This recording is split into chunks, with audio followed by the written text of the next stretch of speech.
कौन बनेगा महाराष्ट्र का अगला मुख्यमंत्री? विधानसभा चुनाव के बाद अगर महाविकास आघाड़ी सत्ता में मान लीजिए आ जाती है तो मुख्यमंत्री का चेहरा कौन होगा, इसकी खूब चर्चा हो रही है। इन तमाम चर्चाओं के बीच, इन तमाम अटकलों के बीच सीएम फेस को लेकर कांग्रेस की तरफ से बड़ी प्रतिक्रिया आई है। महाराष्ट्र विधानसभा चुनाव के लिए चल रहे प्रचार के दौरान महाविकास आघाड़ी में चल रही सीएम चेहरे की अटकलों को लेकर कांग्रेस की तरफ से बड़ा बयान आया है। कांग्रेस ने यह कहा है कि ये कौन बनेगा मुख्यमंत्री प्रतियोगिता नहीं है, बल्कि महाविकास आघाड़ी की सरकार बनाने की लड़ाई है। चुनाव के नतीजे आने के बाद गठबंधन मिलकर सीएम पद को लेकर फैसला करेगा। कांग्रेस के महासचिव जयराम रमेश ने कहा कि हमें महाराष्ट्र और झारखंड में पूर्ण जनादेश मिलने का भरोसा है, लेकिन हरियाणा जैसी अंतिम समय की शरारतों से बचने के लिए हम बीजेपी और प्रशासन को लेकर अधिक सतर्क हैं। उन्होंने ये भी कहा कि हरियाणा में परिणाम अप्रत्याशित थे, लेकिन महाराष्ट्र और झारखंड में हमारा गठबंधन काफी मजबूत है।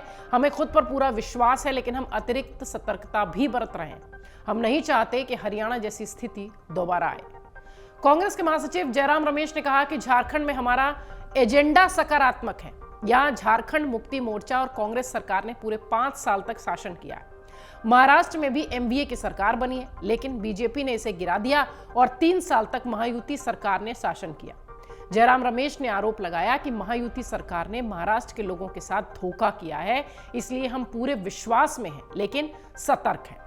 कांग्रेस के महासचिव ने यह भी कहा कि हम कौन बनेगा मुख्यमंत्री के लिए नहीं लड़ रहे हैं, हम सरकार बनाने के लिए लड़ रहे हैं और हम महाविकास आघाड़ी के लिए बहुमत चाहते हैं। चुनाव के बाद सुचारू तरीके से मुख्यमंत्री के चेहरे का चयन होगा। वहीं शिवसेना के नेता आदित्य ठाकरे ने भी बीते दिनों मुख्यमंत्री चेहरे के सवाल पर बयान दिया था। आपको याद होगा, एक टीवी चैनल के कार्यक्रम में आदित्य ठाकरे ने कहा था कि उद्धव ठाकरे के चेहरे पर किसने नहीं कहा है। जितने सर्वे हुए हैं, जितने ट्रैकर हुए हैं, वो सब जगह कोई विश्वासी चेहरा है जो राज्य के बारे में बात करता है तो वो उद्धव ठाकरे। आदित्य ये भी कहते दिखाई पड़े थे कि हम यही कहना चाहते हैं कि यह लड़ाई निजी महत्वाकांक्षा की नहीं है, यह लड़ाई महाराष्ट्र की है, हम स्वार्थी नहीं है। महाराष्ट्र में वर्ली से विधायक आदित्य ठाकरे ने यह कहा कि लूटने वाले शासन को हटाना है, ये लोगों को तय करना है। गलती से किसी की वजह से ये महाराष्ट्र द्रोही सरकार बन गई, बीजेपी की सरकार बन गई तो दंगे होंगे, लड़ाते लड़ाते खुद को सरकार में बैठाएंगे। ये बात आदित्य ठाकरे ने बातचीत के दौरान कही थी। उन्होंने महाविकास आघाड़ी में कांग्रेस के सबसे अधिक सीटों पर लड़ने पर भी कहा कि कोई प्रॉब्लम नहीं है, हम गठबंधन में है, ये विश्वास का गठबंधन है। आपको बता दें, महाराष्ट्र में सीट बंटवारे को लेकर नामांकन के आखिरी दिन तक विवाद होता रहा। एमवीए में शिवसेना और कांग्रेस दोनों के बीच अधिक सीटों को लेकर विवाद देखा गया। हालांकि कांग्रेस आगे निकल गई, 102 सीटों पर उसने अपने उम्मीदवार उतार दिए और शिवसेना के हिस्से, यानी उद्धव ठाकरे की शिवसेना के हिस्से 96 सीटें आई। एमवीए में शामिल शरद पवार को एनसीपी को 86 सीटों पर संतोष करना पड़ा। लोकसभा चुनाव में मिली जीत के बाद विपक्षी महाविकास आघाड़ी गठबंधन में उत्साहित है।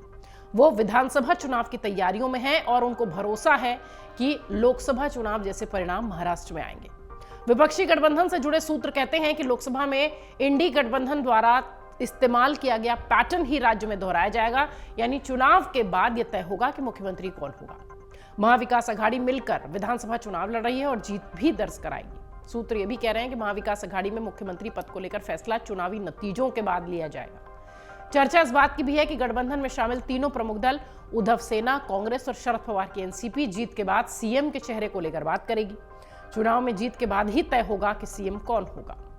तीनों दल मिलकर महाराष्ट्र में उद्धव ठाकरे के नेतृत्व में सरकार भी चला चुके हैं, अगर आपको याद होगा।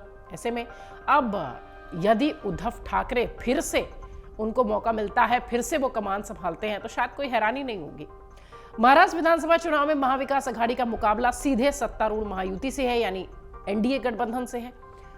महायुति में बीजेपी के साथ एकनाथ शिंदे की शिवसेना और अजीत पवार की एनसीपी शामिल है।